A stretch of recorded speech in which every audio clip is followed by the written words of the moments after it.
It's the Greg X Volz radio special. Hi, this is John Rivers. In the next few minutes, we'll meet the man behind those riveting power vocals that took Petra all the way to the top. The same ones that are taking Greg X Volz to the top as a solo artist. Petra's thing really all started in '82 with the Coloring Song. And the Coloring Song was a song that came out of a group called E-Band, which was one of the first Jesus rock or Christian rock groups in the Midwest in 1970. Greg X Volz is now on his own with a brand new solo album on Myrrh Records called The River is Rising. It was the E-Band that really got things started for Greg. After forming a rock band in high school, Greg enrolled in Illinois State University and with 4 other guys formed Gideon's Bible. The band, a cut above most Midwest bands, released their first single in 1969 called Love is the Answer. It rose on the local charts, giving the group the opportunity to perform as the cover act for Chicago, Janis Joplin, B.B. King, and many others. In 1970, Greg moved to Indianapolis, where E-Band was formed. Within 2 weeks of their inception, their musical direction took a radical turn. About a 55-year-old man preached the gospel to us. The whole band was saved, and we became a Jesus rock band overnight, literally. Because we asked him, what are we going to do? We're rock musicians. He says, I believe you ought to play Jesus rock. And that term hadn't even been invented then. He said, well, what do you mean? Take your music and tell people, young people, about Jesus with your music. And we literally, overnight, became a Jesus rock band and turned Indianapolis upside down for about 2 years. In 1972, Greg X Volz was asked to sing at Adam's Apple, a Christian coffee house in Fort Wayne. Ironically, the band that opened for him was the infant Petra, the band that 6 years later he joined to lead to their famed reputation as the #1 Christian rock band worldwide. Greg explains his work with Petra proved to be a training ground for his first solo work. I had planned on doing a solo record in 1975, and I'd been working with Mike Schmitz for about a year at that point. Mike, to a lot of people that are listening, is my best friend of 14 years, and we had purposed to work together before I had ever joined Petra. And I had the studio time booked. I'd talked to Phil Keggy about guitars. I'd gone through the whole ritual to set it up, and the doors closed, and it just was not time. And the next thing that opened up was an invitation to sing with REO, and then right after that, an invitation to sing with Petra, of which the Petra invitation I accepted. And from 77 until 1986, I spent those years really working exclusively with that group. And Mike and I had continued to work together on projects in the studio and doing commercials and writing this and that, playing songs for different people's albums. And I produced some local stuff and some test stuff. But primarily my work was with Petra.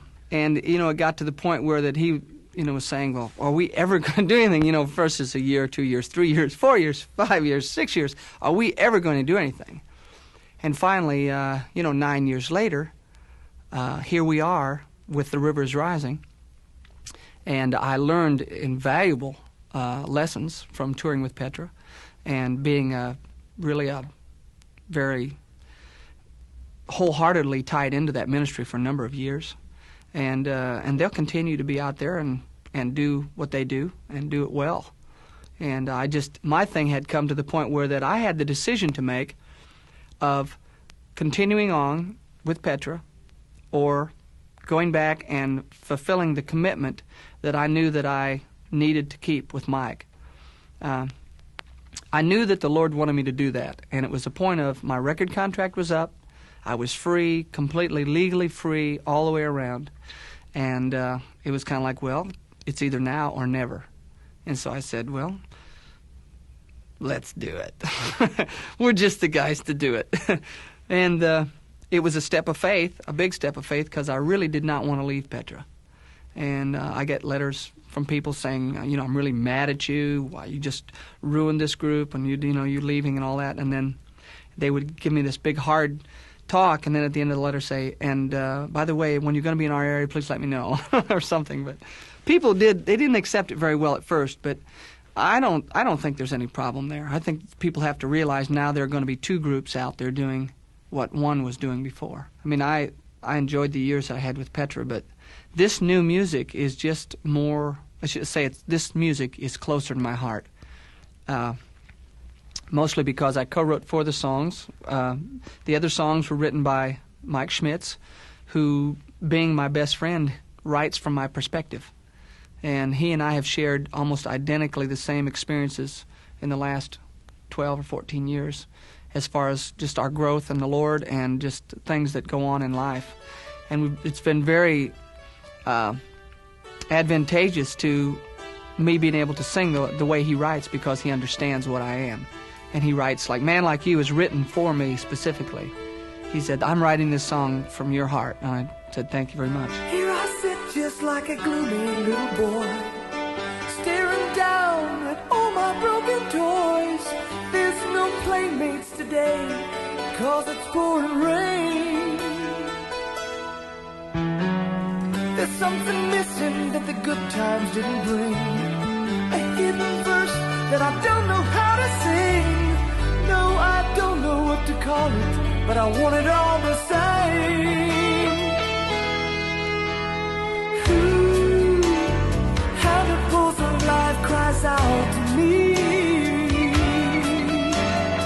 Ooh, I even hear it when I sleep. Yeah. But things are not always what they seem, and how I hope it's more than a dream that keeps alive this hope inside me. I wanna be a man like you, but my heart won't face the test. I wanna be a man like you, but I tremble when I ask. Oh, the light that shines in darkness, oh, that's good and true. Take me from myself and make me new. 'Cause I wanna be a man like you.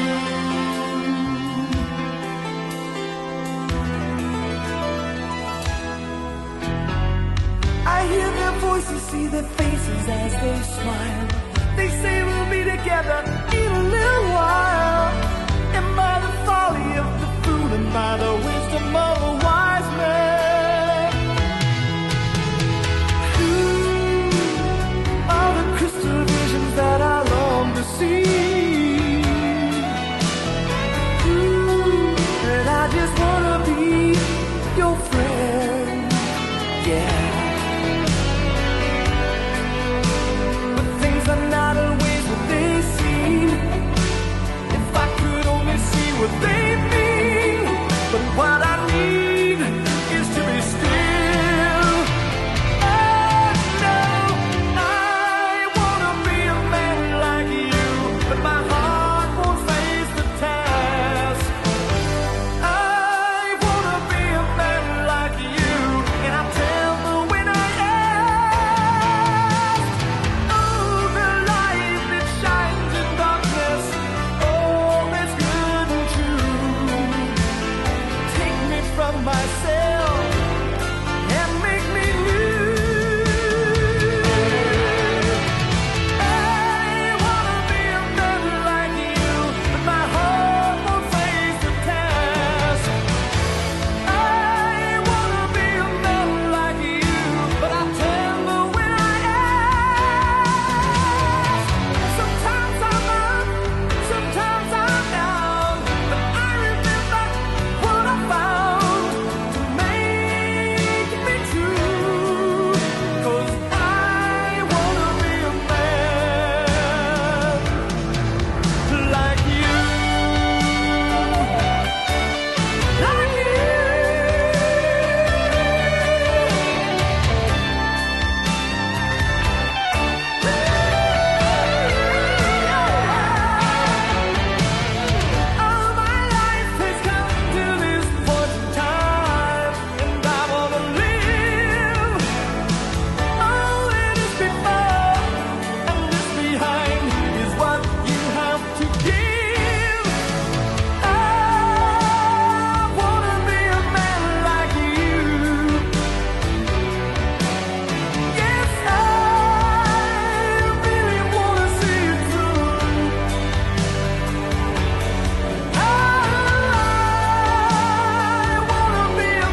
Greg X. Volz. And Man Like You, from his first solo effort on Myrrh Records, The River is Rising.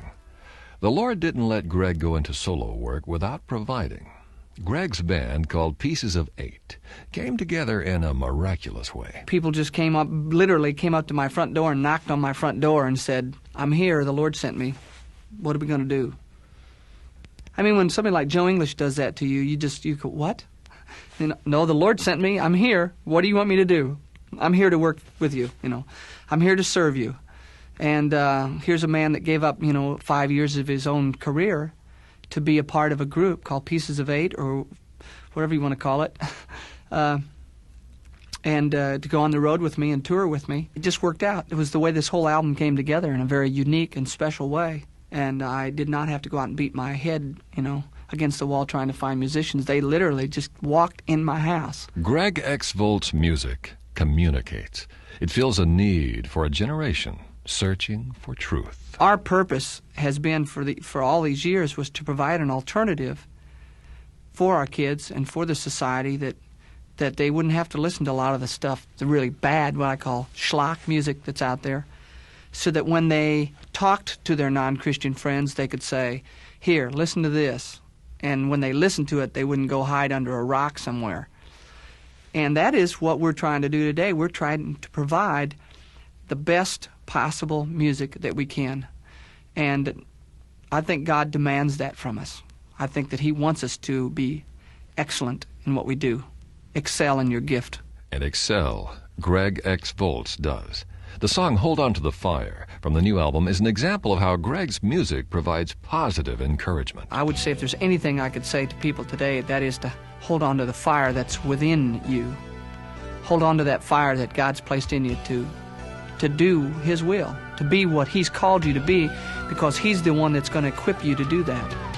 And that if we try to do it in our own strength, we'll fail every time. But as we rely on the Spirit within us, and He will direct us and guide us in the way we're supposed to go. And that fire will not go out. It's there to stay.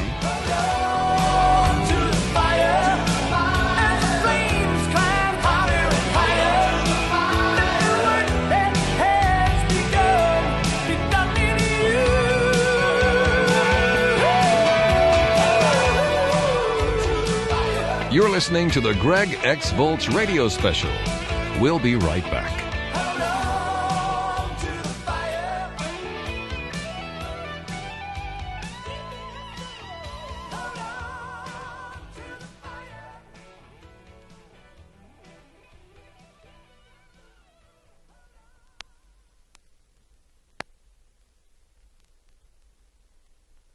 We're back with the Greg X. Volz radio special. I'm John Rivers. Greg's solo effort was co-produced by Jonathan David Brown. You'll find another song on the album with an interesting background. We would a lot of times just go downstairs to my rec room where my equipment is and sit down at the piano and just start singing and hollering and, carrying on as musicians do certain times of the year when the wind's in the right direction. And he started playing something and I just started singing, and we started singing, "Lead me to still waters. Lead me to still waters. Lead me further still. Oh, lead me to still waters. Lead me in your way. Oh, lead me to still waters. Lead me to still waters. To the waters that never will run dry. Never will run dry.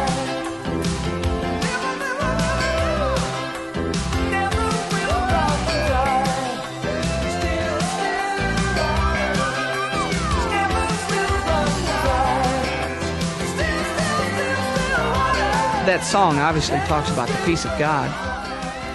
Still waters is, I think, a stillness and a calmness is something that we're all looking for in our relationship with God, where that when we're flustered by the day-to-day events, that there's a place we can go, a hiding place, so to speak, where we can get away, be with the Lord.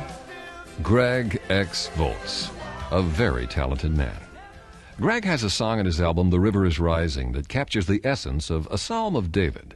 Greg tells the meaning behind All I Can Do. It says that when you're surrounded, when your enemies come in, when you fail, when you fall on your face, where is your strength anyway?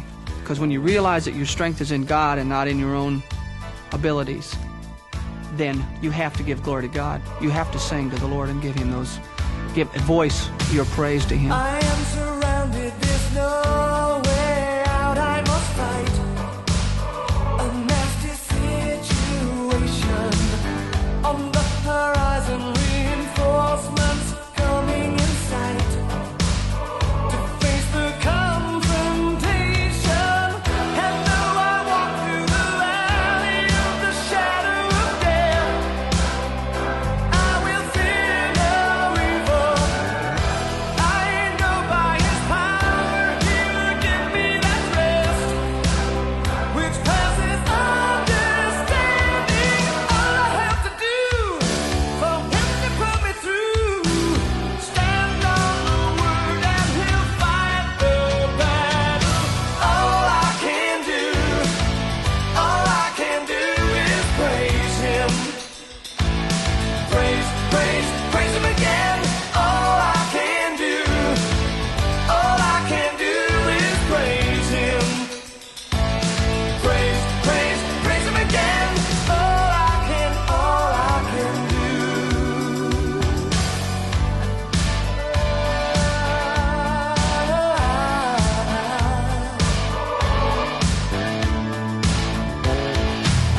Without a vision, I would fade away in the night.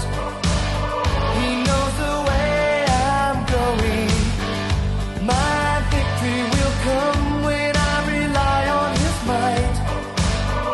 It is His love He's showing. He will hold up His name. He will not let it fall. No matter who's against Him, if we are found in His will, we will conquer it all and see the restoration. All we have to do is keep our hearts true, stand on the Word and He'll win the battle. All I can do is praise Him. Praise Him again. All I can do is praise Him. Praise Him again. All I can do. Hey.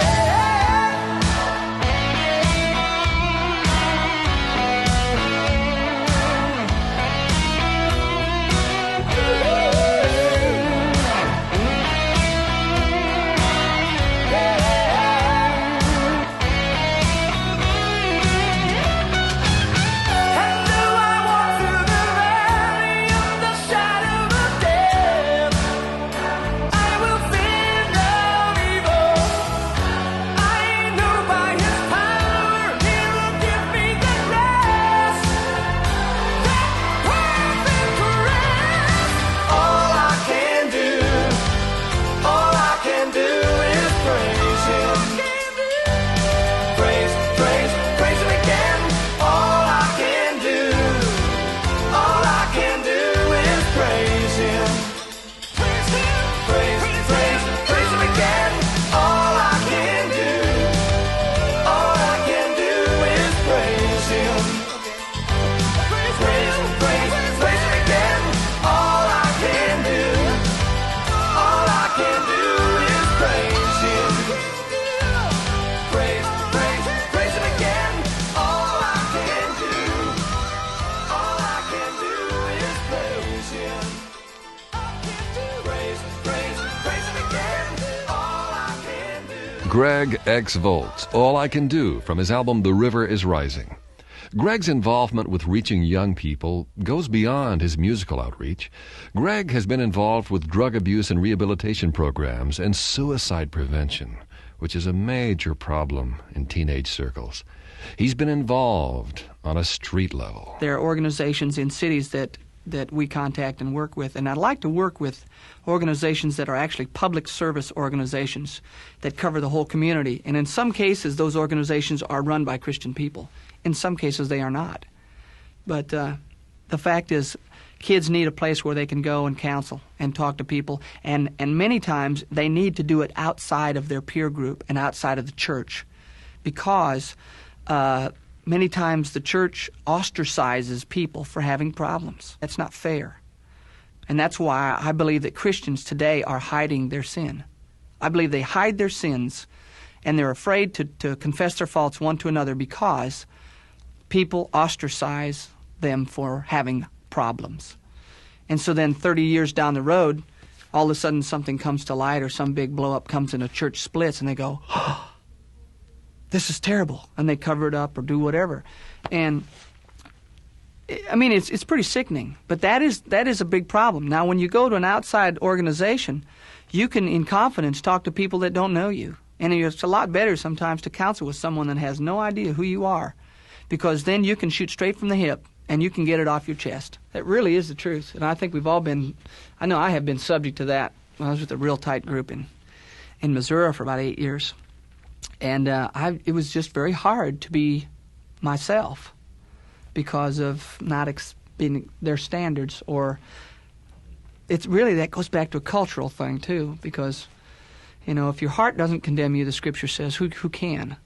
And God challenges us to change according to how He deals with us, not according to what someone says here. This is the list of rules. Because what can be right for one person can be wrong for another. And there's a little track out. It's called Others May, You Cannot. And it has to do with God's hand of discipline on you. And the closer you get into the Spirit and the closer you get to the Lord, there seems to be more restrictions many times in our walk, where that people that are young in the Lord have more of a freedom. And even then, you know, that's not a guarantee that everything's going to be okay. You're always going to have the ups and downs. But, you know, as the man said in the songs, you know, sometimes you're up and sometimes you're down. But I think it was that song, Man Like You, wasn't it?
Greg X. Volz. The ministry, reaching others for Christ with the gifts He gives us. And the gift for Greg X. Volz is his music. His life has been molded by God's hands into this solo effort. The River is Rising, the album from Myrrh Records. I'm John Rivers, and you've been listening to the Greg X. Volz Radio Special.